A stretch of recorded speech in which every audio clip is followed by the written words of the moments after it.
Ito ang itatanim namin ni Nims. Siguro hindi namin matapos maghapon. 18 puno dito. Sana dumating yung isa doon sa dalawa para matapos namin maghapon.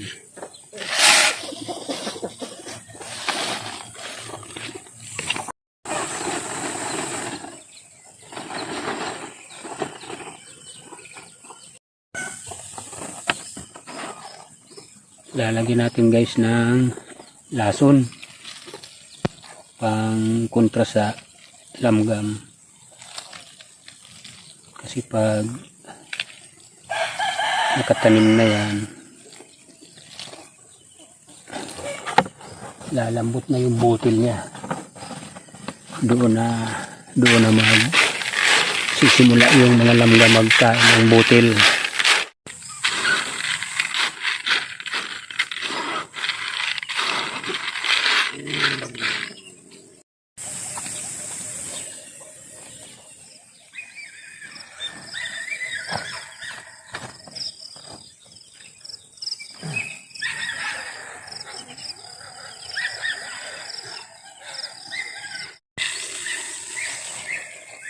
Uy, marami pala yung tubig.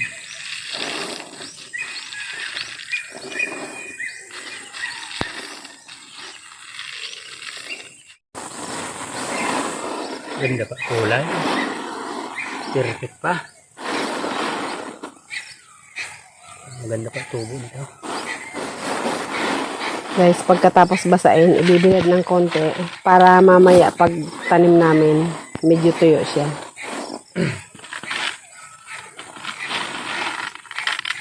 Pag basa kasi yan, dikit-dikit, mahirap magdakot patatlo-tatlo. Pero pag tuyo na siya, madulas, madali siyang dakutin. Doon sa kabila. Yung isang klase dyan, Ah, dalawang ano to, klaseng mais. Yung mga mais, marami rin palang, variety. oh, parang palay din. Yan yung binhi natin na magandang klaseng mais. Matamis, saka malagkit talaga. Meron. Mukhang tatanim kami ni Nims ng 18 takal. Kami lang yata ang dalawa. Tatanim parang walang pag-asa yung dalawa kong binatilyo Hirap ng kabataan yun, takot sa init. Tulad namin ni Nims na sanay talaga. Mas maganda yung sanay sa trabaho. Kaya pagtanda natin, wala nang susunod yata sa atin na magsasaka. Yun ang mga kabataan ngayon, ayaw ng maarawan. Iwan ko balang araw kung may magsaka pa nito. Pag hindi na natin kaya. Kadalasan yung mga kaedad namin ni Nims, yung mga sanay sa bukid, yun na lang ang nagtatanim. Mga anak namin, mga anak ng utol ko, anak namin, wala na. Wala sa mga anak namin ang humahawak ng araro. Kaya balang araw, wala nang sasaka dito. Mga cellphone ang ano nila ngayon. Ang hirap utusan. Naku po. Yung dalawang binata, sigurado, pag gising noon, magbabato-batopik pa yung kung sino ang lumambot ang loob, siya ang pupunta rito. Pero pag matigasan yun, walang pupunta dito. Kami ni Nims magpapakyaw nito. Tanim. Ayaw namin pilitin kay iinit lang ang ulo mo.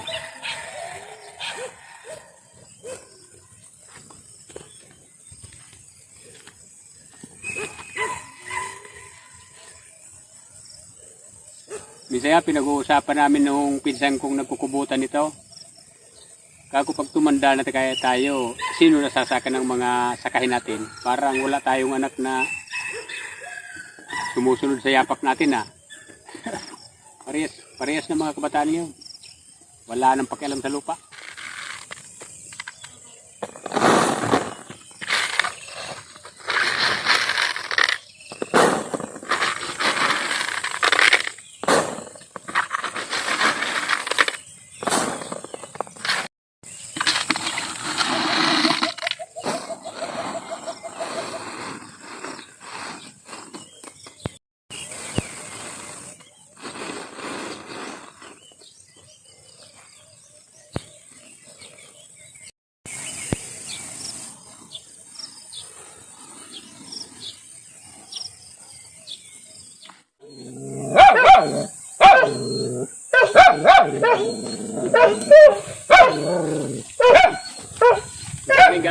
guys.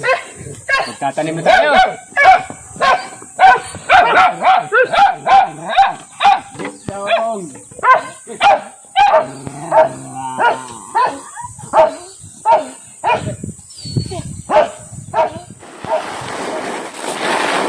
Ito guys, kukuha na tayo ng lunhi.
Guys, pahinga muna tayo. Nakaisot pala, piling pa lang ako. Inom muna tayong tubig.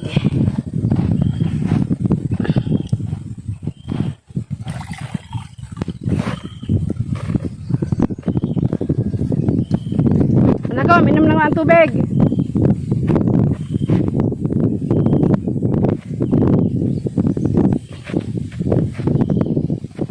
Sarap ng tubig.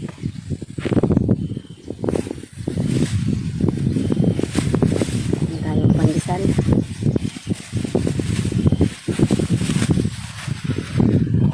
Pandesal lang almusal namin. Kaya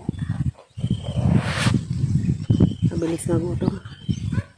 Ito ba't may itim-itim tong pandesal na to? Higpit na. Kaninang umaga, mainit pa to eh. Wala tayong palaman. Pagutom kahit walang palaman, masarap.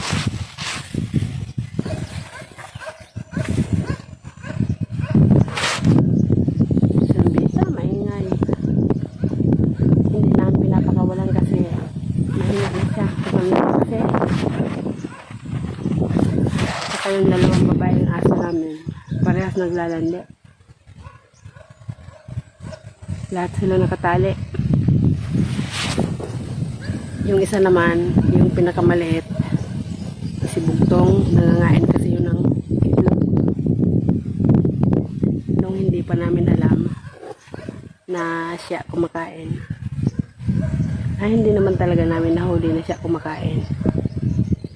Noon kasi laging nawawala ng itlog yung mga nasa baba lang naninilaw. Ang duda namin si Bugtong, kaya tinalian namin. Nung tinalian na namin si Bugtong, yun, hindi na nawala. Kaya hanggang ngayon nakatali siya.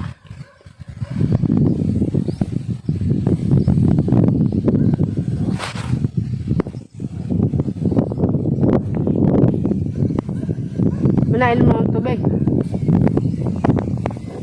May pandesal.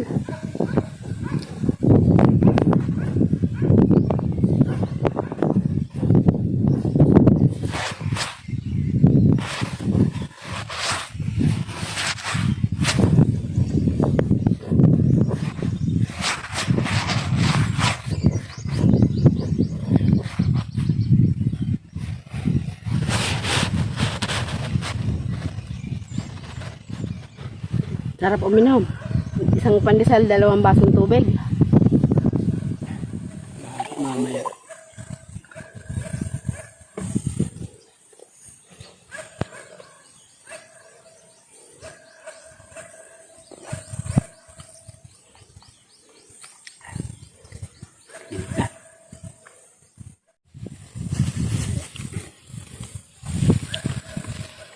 Tapos yan natin tanghali daw.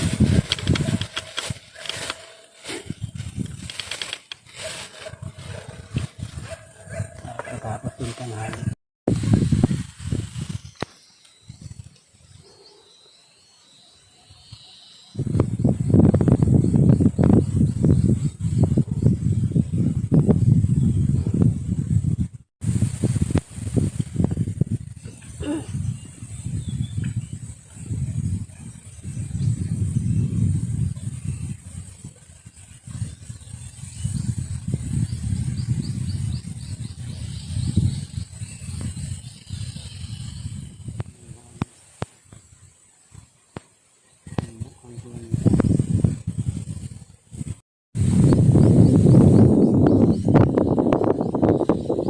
Natagkit yung ano, lupa na kaya ng buwaghan. Ang hangin. Mabagal tuloy yung pagtabo natin. Oop! Sumubra.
Tapos na namin yung 4 na pilapil. Ito na lang yung panghuling pilapil na hindi pa natatamnan. Nililinyahan naman ngayon ni Banon.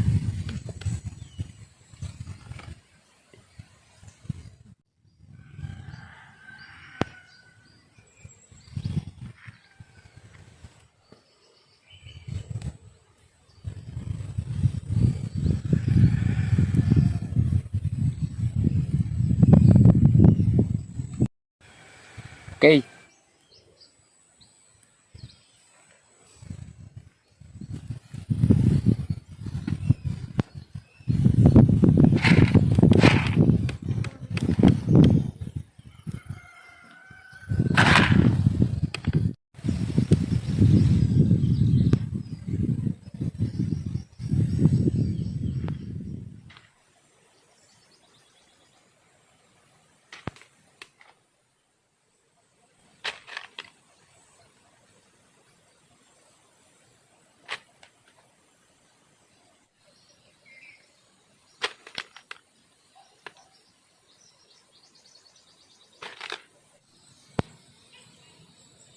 Guys, sa wakas, nakatapos na rin kami magtanim.